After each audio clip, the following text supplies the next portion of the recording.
ॐ नमो भगवते महासुदर्शनाय वासुदेवाय धन्वन्तरये। अमृतकलशहस्ताय सर्वभयविनाशाय सर्वरोगनिवारणाय त्रैलोक्यपतये त्रैलोक्यनिधये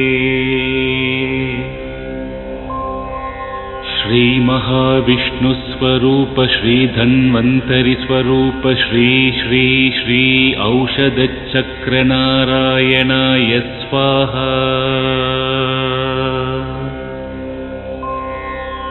ॐ नमो भगवते महासुदर्शनाय वासुदेवाय धन्वन्तरये। अमृतकलशहस्ताय सर्व